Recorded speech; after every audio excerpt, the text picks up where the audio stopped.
बता दें कि ट्रैक्टर परेड के दौरान हुई हिंसा के बाद दिल्ली की सीमाओं पर अब पुलिस एक्टिव हो गई है। गुरुवार को गाजीपुर बॉर्डर पर भारी संख्या में पुलिस बल की तैनाती की गई और इस बीच जींद में भारतीय किसान यूनियन के प्रवक्ता राकेश टिकैत के समर्थन में किसानों ने सड़क जाम कर दिया।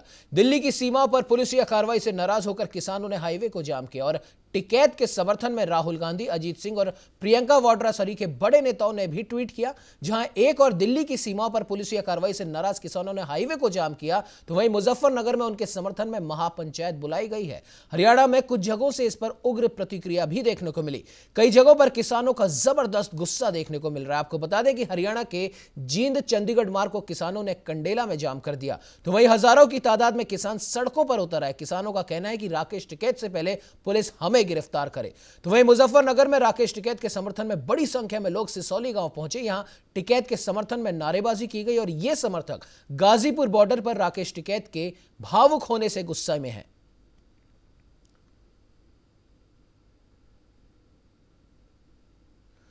तो इस खबर पर ज्यादा जानकारी के लिए हमारे साथ दिल्ली से ब्यूरो चीफ प्रशांत शर्मा लगातार हमारे साथ बने हुए हैं। प्रशांत, कल जो एक हाई वोल्टेज ड्रामा देखा गया रात को, उसमें राकेश टिकैत आंसू बहाते नजर आए, तो वहीं उनके बड़े भाई नरेश टिकैत ने उनके गांव में महापंचायत बुलाने का ऐलान किया। प्रशांत, यहां पर एक चीज समझ में नहीं आती है कि नरेश टिकैत जो बार बार अपने बयान बदल रहे हैं, जब किसानों का यह आंदोलन शुरू हुआ था तब उन्होंने कुछ और बात कही थी, उसके बाद में उनका दूसरा बयान आता है जिसमें वो कहते हैं कि हम तो सरकार के साथ वार्ता करना चाहते हैं, सरकार ने हमारी दो बातें मान भी ली हैं, हम सरकार के साथ में, लेकिन कुछ किसान नेता ऐसे हैं जो मीटिंग में जाते हैं, जो बार बार इस आंदोलन को चलाने के लिए इस वार्ता में रुकावट डालते हैं। उसके बाद में कल फिर नरेश टिकैत का एक बयान आया था कि हम हमारे सभी किसानों को वापस बुला रहे हैं, किसान पिटे, इससे अच्छा यह है कि वो वापस आ जाए। लेकिन जब राकेश टिकैत ने आंसू बहाए, खुदकुशी की धमकी दी, तब फिर नरेश टिकैत ने अपना बयान बदल लिया। किस प्रकार से देखते हैं प्रशांत इसको? मेरी आवाज सुन पा रहे हैं प्रशांत आप?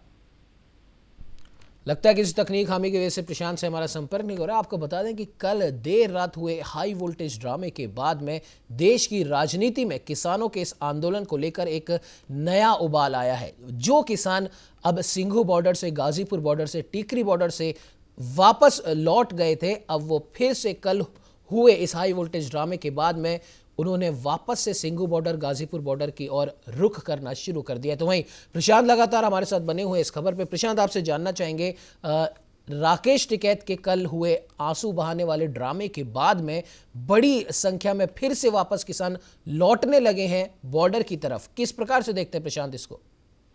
जी देखिए उमंग जी, ये एक इमोशनल ड्रामा था जिसके जरिए टिकैत ने अपने समर्थकों को रोकने का प्रयास किया। आप ये देखिए, लगातार किसानों ने बॉर्डर को खाली करना शुरू कर दिया था, चाहे वो गाजीपुर बॉर्डर हो चाहे सिंधु बॉर्डर हो, और किसान नेता हाथ जोड़ जोड़ कर उन्हें रोक रहे थे। लगातार संख्या घटती जा रही थी। गाजीपुर से किसानों ने अपने टेंट समेट लिए थे, अपने घरों के लिए रवाना हो गए थे, सिंधु बॉर्डर से भी रवाना हो गए। लेकिन टिकैत को जब लगा कि भारी संख्या में पुलिस बल आ गया है, स्पेशल टास्क फोर्स आ गई है, बसें यूपी सरकार ने लगवा दी हैं, वहां से शौचालय हटा दिए हैं, लाइट काट दी है, पानी हटा दिया है, तो किसी भी समय बॉर्डर खाली करा लेंगे। तो उस समय अंतिम हथियार के रूप में उन्होंने एक इमोशनल ड्रामा किया जिसके जरिए उनके समर्थकों को लगे कि राकेश टिकैत पे अत्याचार हो रहा है और वो भावुक होकर गांव के भोले भाले लोग, किसान वापिस आ जाएं और इस बॉर्डर को खुलने ना दें और जाम बना रहे। तो वो एक अंतिम हथियार उन्होंने मीडिया के सामने किया, रोते हुए। नहीं तो उनका उससे पहले का बयान देखिए, वो कहते नजर आ रहे हैं कि दिल्ली में कौन रोक लेगा, और बड़ी असभ्य भाषा में वो दिल्ली पुलिस और दिल्ली की सरकार के बारे में बात कर रहे हैं। लेकिन जब उन्हें लगा कि आंदोलन विफल होने वाला है, जो हिंसा हुई है उसके चलते लोगों में नाराजगी और किसान खुद बॉर्डर खाली करने आ गए, तो उसे देखते उन्होंने जब ये किया, तो उसके बाद आप देखिए उनके समर्थकों ने चाहे जिंद में जाम लगा दिया हो, उनका वो भावुक जो रहा मैसेज एक वो लोगों के काम आया और किसान फिर से एक तरह से आंदोलनरत होने के लिए आगे आ रहे हैं। उन्होंने जिंद में जाम लगा दिया। मुजफ्फरनगर में आज 11 बजे महापंचायत बुलाई है। उनके भाई फिर एक्टिव हो गए हैं, जिन्होंने खुद ने कह दिया था कि ठीक है, किसान बॉर्डर अब खाली कर सकते हैं। तो आप देखिए कि ये वो मैसेज देने का प्रयास है, आंदोलन को वापस से कैसे किया जाए। हिंसा के बाद जो लोगों में मैसेज गया था कि ये गलत हुआ है, देश के खिलाफ हुआ है, उसको रोकने का प्रयास किया है टिकैत ने। जी उमंग जी। बिल्कुल प्रशांत, और दूसरी सबसे बड़ी बात यह है राकेश टिकैत के, अगर हम बड़े भाई के भी बयान देख लें, जब से आंदोलन शुरू हुआ है 4 बार प्रमुख तौर पर उन्होंने मीडिया में आकर बयान दिया है और चारों बयान एक दूसरे से पूरी तरह अलग है। सबसे पहले बयान में उन्होंने कहा कि सरकार को ये तीनों कृषि कानून वापस लेने होंगे और इस आंदोलन को हम खत्म नहीं होने देंगे जब तक ये कानून वापस नहीं हो जाते। दूसरा बयान उनका आता है जब 7 दौर की 8 दौर की वार्ता हो चुकी होती है, तब उन्होंने कहा कि हम इस गतिरोध को तोड़ना चाहते हैं, सरकार के साथ वार्ता को एक सकारात्मक रुख देना चाहते हैं, लेकिन कुछ किसान नेता हैं जो बार बार इस वार्ता को अंजाम तक नहीं पहुंचने दे रहे।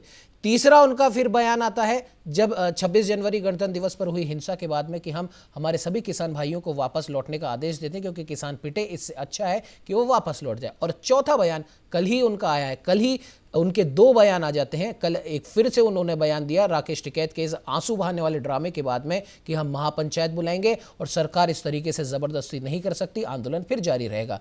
किस प्रकार से देखते हैं प्रशांत, क्या नहीं लगता कि अब टिकैत बंधु हो गए, योगेंद्र यादव हो गए, कम से कम ये 3 जने तो इस आंदोलन से सिर्फ और सिर्फ अपनी राजनीति चमकाने के लिए जुटे हैं? जी बिल्कुल उमंग जी, आप देखिए नरेश टिकैत शायद हवा के रुख के अनुसार बयान दे रहे हैं। वो ऐसा कर रहे हैं कि जैसा उन्हें दिखता है कि जैसे और माहौल, कभी उन्हें लगता है कि सरकार की ओर माहौल जा रहा है, आंदोलन खत्म होने वाला है, तो वो वैसा बयान दे देते हैं।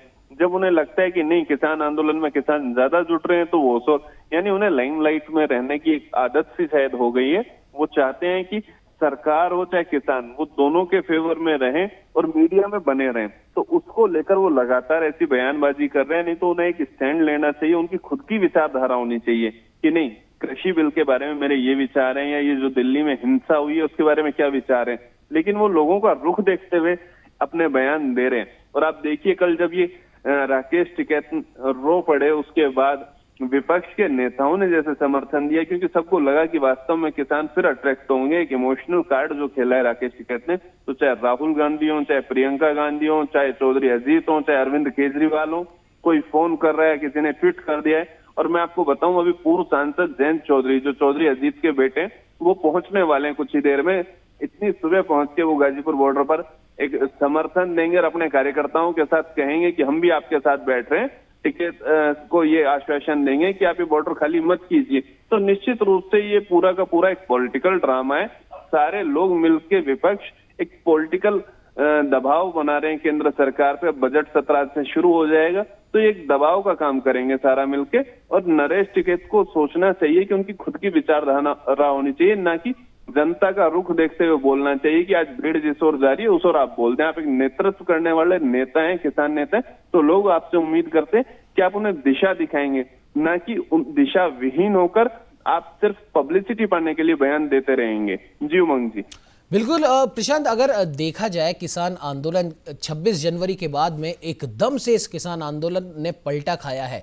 वो किसान आंदोलन जिसके साथ में देश का हर एक नागरिक खड़ा था, कहीं ना कहीं और कैसे ना कैसे करके वो किसानों के इस आंदोलन को समर्थन कर रहा था। प्रशांत, हमने भी कई बार चर्चा की है, किसानों के हक में हमने भी आवाज उठाई है, हमने सरकार को भी घेरा है इस पूरे आंदोलन के दौरान। लेकिन 26 जनवरी के बाद जिस प्रकार से हिंसा वहां पर हुई है, लाल किले की प्राचीर पर चढ़कर, ठीक है वो एक अलग बात है, जो तिरंगा वहां पर परमानेंटली जो लहराता है वो एक अलग मैटर है, लेकिन जिस पोल पर किसानों ने निशान साहिब और एक अन्य झंडे को लहराया, वो स्थान भी तो हमारे देश के तिरंगे का ही था, तो वो भी तो गलत हुआ। अब इस बारे में सबके अपने अलग अलग विचार हैं, लेकिन 26 जनवरी के बाद हुए इंसिडेंट्स के बाद में अब क्या आपको ऐसा नहीं लगता कि न सिर्फ किसान बल्कि अब आम आदमी भी अब इस आंदोलन से अपने आप को दूर कर रहा है? जी देखिए उमंग जी, इस देश में एकता का भाव बहुत ज्यादा है जी। किसानों ने जब आंदोलन शुरू किया तो अन्नदाता को भूखा प्यासा सड़क पर देखा, लोगों ने लंगर लगा दिए, लोगों ने अपनी ओर से जो सुविधाएं देनी चाहिए थी वो दी और एक जन समर्थन मिलना शुरू हो गया। नहीं तो 2 महीने से लंबा ये आंदोलन चल चुका है, बिना जन समर्थन के नहीं चल पाता। पंजाब से किसान आए, दूर दूर से किसान आए और उनको दिल्ली के बॉर्डर पे बैठने दिया, राजस्थान के बॉर्डर पे बैठने दिया, तो वहां के स्थानीय लोगों ने बड़ा धैर्य और सब्र रखा, चाहे अपने व्यापार में घाटा उठाया, लेकिन उन लोगों के लिए लंगर लगाने से लेकर सारी सुविधाएं की। लोगों का एक समर्थन था कि अन्नदाता सड़क पर है। लेकिन जो रूप गणतंत्र दिवस पर दिल्ली में देखने को मिला, निश्चित रूप से वो देश का अन्नदाता नहीं हो सकता, वो कोई दाता का काम नहीं है, वो एक हिंसक जानवर का काम हो सकता है। दूसरी चीज आप समझिए कि निशानशाही से इस देश को आपत्ति नहीं है। देश के प्रत्येक निवासी को निशानशाही में भी आस्था है और किसान संगठन के झंडे में भी आस्था है, लेकिन उसका एक निश्चित स्थान है, उसे वहां लगाना चाहिए। देश के झंडे की जगह अगर आप उसे लगाएंगे तो आपत्ति प्रत्येक देशवासी को होगी, प्रत्येक देशभक्त को होगी।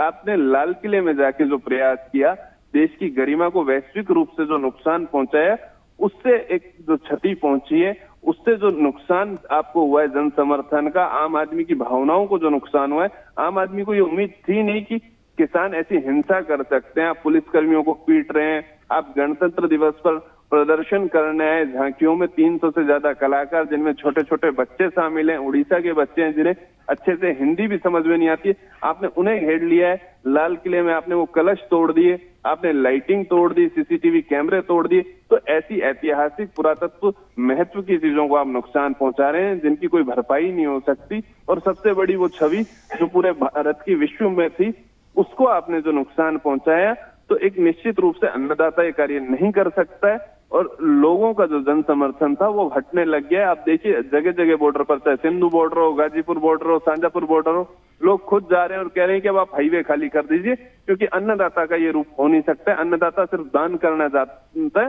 हिंसा करके वो एक जवान पर हाथ नहीं उठा सकता। आप देखिए दिल्ली पुलिस ने कितना धैर्य का काम किया, उनके पास हथियार भी थे, सब कुछ था, वो उनको चला भी सकते थे, लेकिन हिंसा ना भड़के इसको देखते हुए उन्होंने धैर्य दिखाया।